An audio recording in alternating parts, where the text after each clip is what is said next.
僕の家に住んでるね、魔物のいびきがとてもうるさいので、僕もね、いびきで対抗してみたいと思います。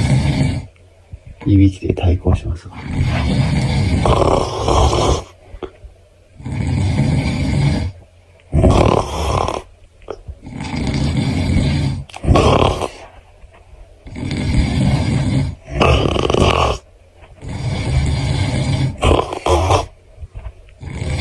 いや、やっぱ偽物では勝てないね、このいびきは。